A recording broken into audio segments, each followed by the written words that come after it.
La risa del burro, parte uno, compartido por Arturo Flores, escrito y adaptado por Tenebris para relatos horror. Llevo pensando bastante tiempo si debo compartir esta historia o no. Ha formado parte de mi familia por varias décadas, y no quiero ser el que termina arruinándola al transcribirla por primera vez. De cualquier manera, haré mi mejor esfuerzo. Cuando terminen de escucharla, tal vez no parezca para tanto, pero a nosotros nos ha marcado profundamente. La experiencia la vivió mi abuelo y por eso el darle forma es una gran responsabilidad para mí. Ya hace un año que falleció y esta es mi manera de honrarlo. Llamaré a mi abuelo Basilio. Nació en Ayacucho, un departamento de la Sierra Peruana, de un pequeño pueblo llamado Esquipata. Él nos contaba que vivió ahí la mayor parte de su juventud durante los años 50. Lo hizo junto con su esposa e hijos en una casa humilde construida con adobe y paja. Lograban su sustento agarrando trabajos en el campo y en la construcción para quien solicitara y pagara bien. Siempre que nos hablaba de este lugar nos catimaban palabras para describir lo alegre y pacífico que era. Pero en otras también añadía una gran soledad que sentía. Vivir en un pueblo aislado como el suyo de vez en cuando podía traer sentimientos de nostalgia. Además, no le ayudaba que la mayoría de sus enemigos se habían ido a la capital de Lima para buscar una vida mejor. Él había soñado con irse también, pero algo lo detenía. Cada vez que la idea del cambio entraba en su cabeza. Miedo. El maldito miedo, decía. Le tomó 10 años unirse a sus amigos y abandonar con toda la pena del mundo el pueblo y sus raíces. Los miles de kilómetros de llanura verde que terminaban en cerros verdes inmensos podían ser sobrecogedores para la gente que nació en la ciudad, pero para los pobladores era algo tan común como respirar. Y como si lo desolado del campo no fuera suficiente, para quitarle el sueño a los lugareños, el pueblo estaba lleno de leyendas que hacían pensar dos veces a todo el que intentara desafiar la fuerza de la naturaleza. Entre los conocidos de mi pueblo se hablaban de diversas criaturas y entes fantasmales. Estos eran los que rodeaban los pueblos por la noche, atrapando viajeros desprevenidos que perdían de vista el único camino que conectaba a todo el conjunto de comunidades. Una de estas entidades llamaba especialmente la atención de mi abuela y de toda la familia. No tenía nombre ni se le conocía la apariencia. Incluso varios dudaban que fuera cierto, pues no había testigos que los confirmaran. No obstante, todos concordaban en que tenía una especial conexión con los animales. Cambiaba de piel y solamente con verlo tenías la muerte asegurada. Aunque en ese entonces todavía no se había convertido al cristianismo, creía que se trataba de una especie de demonio. Sus padres conocían gente que perdieron a familiares en circunstancias misteriosas. Siempre le advertían sobre el peligro de andar solo en el campo a altas horas de la noche. Recuerdo que siempre llamó a su generación necios por la ligereza con la que tomaba estos temas, y esto lo incluía a él. En una ocasión, un día jueves, luego de una acalorada discusión con su esposa, salió de su casa más temprano de lo habitual. Planeaba encontrarse con un amigo para acordar un negocio. La idea era dirigirse a una hacienda ubicada casi al fin del mundo. Era un camino larguísimo y no se podía permitirse llegar tarde bajo ninguna circunstancia. Eran tiempos muy duros. Montado en su caballo, se aseguraba de llevar todo lo necesario para sobrevivir un día más en el arduo calor que se avecinaba. Mientras amarraba sus bolsas, vio a dos personas conversando en la entrada de una de las casas. Eran dos hermanos que conocía muy bien, los Fernández, dos jóvenes que nunca pudieron concretar sus estudios. A pesar de la ayuda que había recibido por años por parte de mi abuelo, era muy extraño que los encontrara despiertos tan temprano, sabiendo lo mucho que disfrutaban holgazanear y vivir de las propinas de sus padres. Uno de ellos, el mayor de nombre Roberto, estaba detrás de la puerta. Daniel, el más pequeño, estaba fuera. Ambos hablaban en susurros, por lo que mi abuelo no escuchó bien lo que estaban diciendo. Intentó saludarlos sin hacer mucho ruido, pues todos seguían dormidos. Al escucharlo, los dos se sobresaltaron como si hubieran recibido una descarga eléctrica.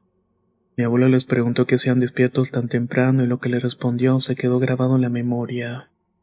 Vamos a trabajar.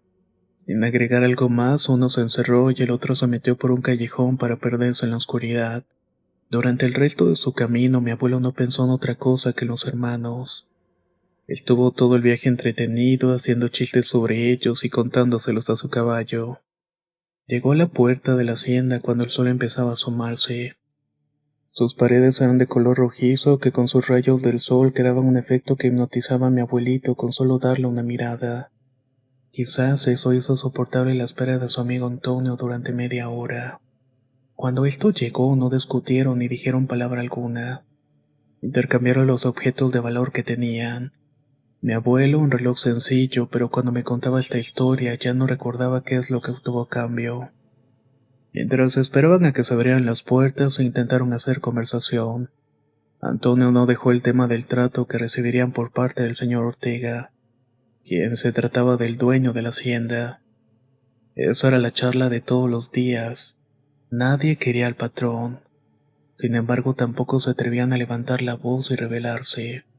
Se limitaban a insultarlo en voz baja y esto cambió cuando Antonio empezó a tocar el tema del cuarto privado de don Ortega. Todos sabían que guardaba objetos de valor como lingotes de oro, joyas y monedas. Conforme avanzó la conversación, se le fue haciendo más claro a mi abuelo el verdadero motivo por el cual Antonio lo había llamado tan temprano. Cuando le tocó responder a mi abuelo, éste le dijo que sí, sin pensar muy a fondo lo que podía pasar. Desde hacía tiempo que tenía problemas de dinero. Su esposa se lo había dicho esta mañana que ya no tenían nada de comer y tenía que arriesgarse para conseguir un mejor porvenir para su familia. Él necesitaba más dinero de don Ortega. Era una lógica muy simple, pero le ayudó a motivarlo y a ignorar cualquier remordimiento moral. Sin embargo, esto no duraría mucho tiempo. Luego de saltar la valla con la ayuda de su amigo, la culpa y la vergüenza lo llenarían como nunca. Era un miedo que no había sentido antes, pues siempre fue conocido como un hombre de buen corazón, honesto y un ejemplo para toda la comunidad. Ahora sentía como todo el trabajo que le costó formarse esa reputación se venía abajo. Aún así, se seguía repitiendo que lo que hacía no era malo, al menos no tanto. Cuando llegó a la habitación de don Ortega, abrió una de las ventanas con total facilidad y sin pensarlo dos veces sacó lo primero que vio. Rápidamente dejó todo lo demás como lo había encontrado. Corrió de vuelta, la adrenalina lo hizo saltar la valla sin ninguna ayuda. Antonio, emocionado, le pedía que le enseñara lo que había traído. Mi abuelo abrió el puño y reveló un crucifijo pequeño de oro sólido con una cadenita que también era de oro. Se trataba como de una especie de collar. Antonio, que era cristiano, se quedó en silencio y su mirada se volvió repentinamente seria. Le dijo a mi abuelo que se lo podía quedar él, y se sentó a esperar a que abrieran el portón. Mi abuelo guardó el collar en su bolsillo, no volvieron a dirigirse la palabra el resto del día. Todo el tiempo que pasó dentro de la hacienda mientras cavaban surcos y atendían los jardines, lo atormentó la idea de que el collar se cayera del bolsillo y lo descubrieran.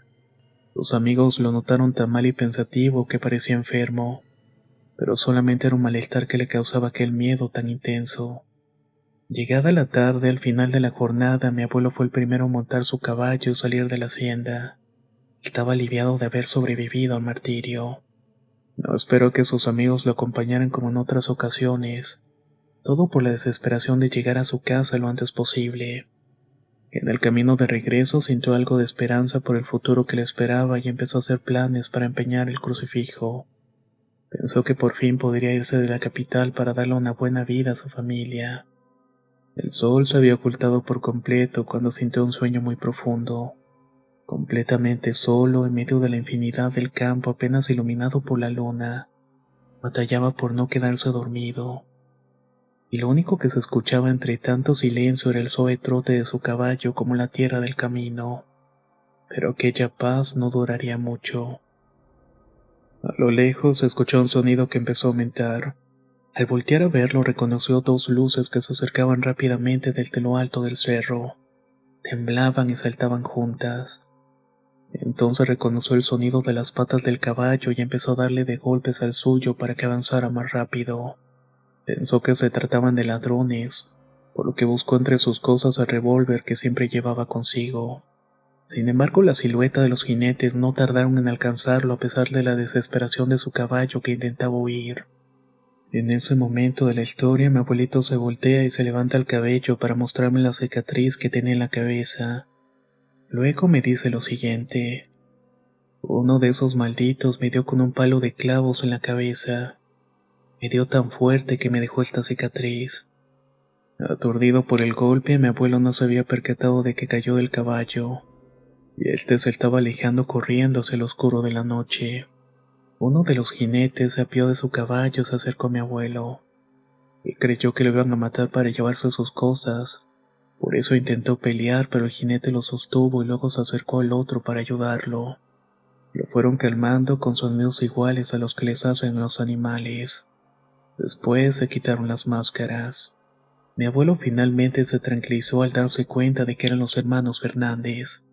Ellos no lo dejaron pararse cuando lo intentó. Roberto entonces le advirtió que tenía que dejar de resistirse. Ya cálmese, don, le dijo. No le vamos a hacer nada. Queremos sus cosas nada más. Mi abuelo les lanzó varios insultos entre dientes. Resignado, vio cómo recogían sus pertenencias y las colocaban en sus caballos. Cuando empezaban a subirse, mi abuelo por fin les dijo: voy a hacer que los echen a la cárcel. Ya verán. Van a ver que los voy a echar en la cárcel. A ellos no les interesó su amenaza y solamente se burlaron de él. Mi abuelito les aventó una piedra con tanta fuerza que hizo relinchar a uno de los caballos. Esto fue la señal para que los hermanos hicieran correr a sus animales. Cuando mi abuelo se levantó y quiso atraparlos, los muchachos se dieron a la fuga en cuestión de segundos. Mi pobre abuelo no dejó de perseguirlos por varias horas. Tenía la esperanza de lograr alcanzarlos, pero sus energías se fueron desvaneciendo, hasta que únicamente pudo caminar y todavía gritaba insultos y maldiciones entre lágrimas de tristeza y agotamiento. Abandonado su suerte, se protegía de la helada de la noche serrana con su chollo y su largo poncho. Sabía perfectamente que de seguir el camino en algún momento llegaría a su hogar. Calculó que esto le llevaría un par de horas hasta la entrada del pueblo. Mi abuelo decía que nunca se sintió tan mal. No podía hacer nada y si corría podía acabar con las pocas energías que le quedaban. Y si regresaba a la hacienda sería abandonar a su familia. Así que caminó como pudo sin perder de vista el horizonte. Aunque el coraje de lo que le pasó le daba fuerza para avanzar, pronto empezó a notar algunas cosas sobre el lugar donde se encontraba. Los sonidos del viento combinados con algunos ruidos de animales nocturnos fueron aumentando su temor y lo hicieron temblando más que el mismo frío. Intentando abrigar sus manos, sintió el crucifijo en el bolsillo y lo sacó para observarlo. Mi abuelo decía que mirar el objeto robado solamente lo puso más triste de lo que estaba. Decidió lanzarlo lejos y cayó rendido. Con la cara en el suelo, escuchó un ruido a la distancia, se levantó al instante al ver de qué se trataba. En eso el sonido volvió a escucharse. Mi abuelo volteó a todas direcciones y era un sonido suave como un susurro, que fácilmente se podía confundir con el viento. Pero había algo distinto en él. Sintió que ese ruido lo provocaba algo vivo. Puso más atención y por fin distinguió lo que decía. Ese susurro estaba diciendo su nombre: Basilio, Basilio. Mi abuelo se sorprendió tanto que lanzó un grito y se levantó del susto. Preguntó quién estaba ahí, pero no tuvo respuesta. En medio de ese silencio recordó las leyendas y las criaturas de la noche que siempre tuvo miedo. «Demonio, déjame en paz», gritó. Enseguida volvió a escuchar en su oído el nombre de Basilio. En su desesperación recordó el crucifijo que había lanzado. Tenía en mente que ese símbolo significaba algo, al menos algo bueno que protegía a las personas de seres malignos. Como no era cristiano, no sabía lo que significaba ni cómo funcionaba, pero sí que le brindaría alguna protección llevarla con él. Se lanzó al suelo a buscar entre el pasto y la tierra el collar que había lanzado.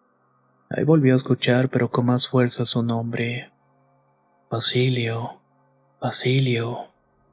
Finalmente vio el destello del oro entre la tierra iluminado por la luz de la luna. Lo tomó en las manos y escuchó un último llamado. Solo que esta vez reconoció su voz. Era la voz de su esposa. Mi abuelo levantó la cabeza y vio delante de él la figura de un hombre. Sin mover un músculo, mi abuelo observó a esa persona que a su vez parecía observarlo a él. No sabía si era un demonio o si era un hombre en medio de la nada tan perdido como él. Entonces lo vio girar la cabeza revelando en ese instante un largo hocico. Luego regresó a su posición original. Mi abuelo dice que era como un burro. Como había visto tantos a lo largo de su vida, no tardó en reconocerlo. Esta visión terminó por paralizarlo. Mi abuelo solo reaccionó cuando la figura empezó a acercarse. Entre más se acortaba la distancia, aquella cosa se hacía más grande. Se podía escuchar también el ruido de las pezuñas. Agarró con fuerza el sacrificio y le apuntó hacia la figura esperando que se detuviera. Además le gritó que no se acercara en el nombre de Jesús, de Moisés, y todos los nombres que se acordó que tenía algo que ver con la Biblia. Como aquella cosa no se detenía, se echó a correr sin mirar atrás, abandonando el camino principal sin darse cuenta. No avanzó mucho cuando se tropezó con una piedra y cayó en un agujero. Aunque no era muy profundo, se golpeó la cabeza tan fuerte que se desmayó. Como en un sueño profundo, mi abuelo me cuenta que se encontraba mirando su casa desde la ventana trasera. Veía a su esposa e hija cenando y conversando alegremente en la mesa principal. Entonces, desde el suelo, una llama surgía lentamente y con un dedo tocaba uno de los muebles donde empezaba a surgir más y más llamas. Eran similares que esparcían un fuego en toda la casa hasta llegar a la mesa. Mi abuelo gritaba y golpeaba la ventana, pero esta no se rompía. Mientras tanto veía cómo sus cuerpos comenzaban a prenderse en fuego y dejaban salir alaridos de dolor. Horrorizado alcanzó a ver algo detrás de las llamas. Se encontraba la ventana opuesta. Era el hombre con cabeza de burro. Esta visión lo despertó de repente y se encontró a sí mismo dentro del hoyo entre un montón de piedras y barro.